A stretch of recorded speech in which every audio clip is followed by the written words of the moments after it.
رہ جائے گا، بس رسول اللہ کا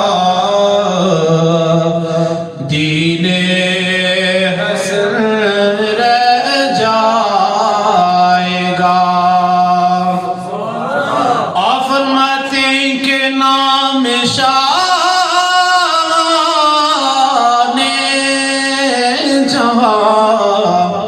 مٹ جائیں گے لیکن یہاں شاہان، شاہ کی جمع ہے بادشاہ۔ آپ فرماتے ہیں نام شاہ نے جہاں مٹ جائیں گے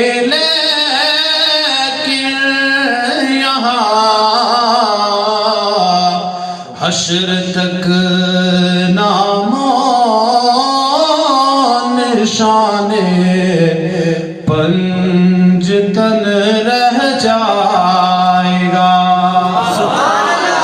حشر تک نام و نشان پنجتن رہ جائے گا۔ اور جو پڑھے گا صاحب لولاک کے اوپر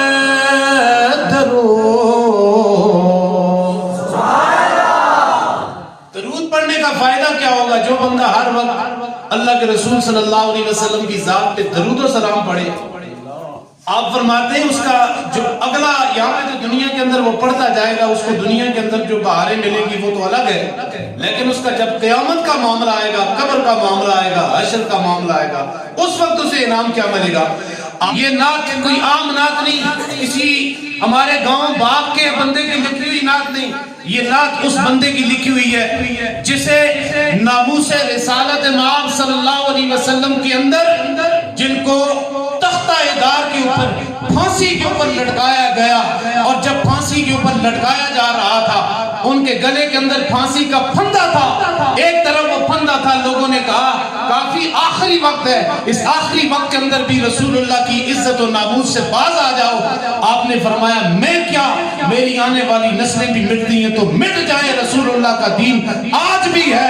کل بھی ہے، قیامت تک کے لیے زندہ ہوتا ہے۔ آپ فرماتے ہیں کہ سب فنا ہو جائیں گے لیکن وقافی حشر تک ایک طرف گلے کے اندر پھانسی کا پھندا ہے، اور علامہ کافی سے کہا جاتا ہے کافی رسول اللہ کی عزت و ناموس پہ پہرا دینا چھوڑ دو،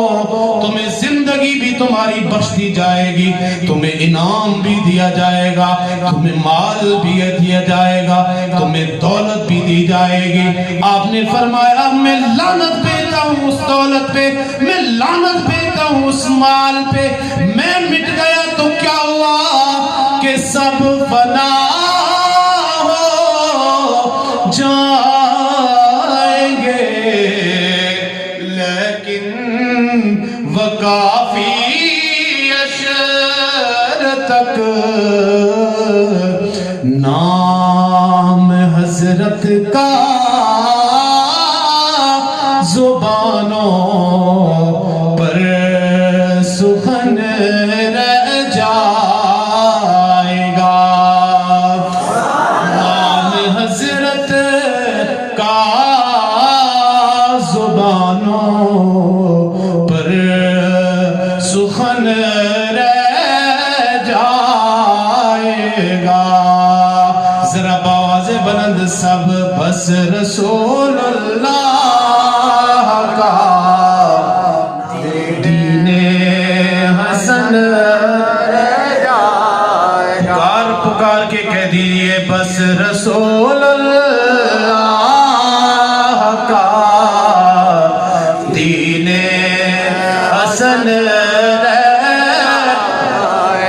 میرے دوستوں، میرے بزرگوں، آج دنیا کہاں سے کہاں پہنچ چکی ہے، ہر چیز کا نام و نشان مٹتا چلا جا رہا ہے۔ اگر ہم تاریخ انسانی کا مطالعہ کریں، بڑے بڑے بادشاہوں کی زندگیوں کو دیکھیں، اس میں ہارون بھی ہے، قارون بھی ہے، فرعون جیسے خدائی کا دعویٰ کرنے والے لوگ بھی موجود ہیں، اپنی جنتیں بنانے والے قارون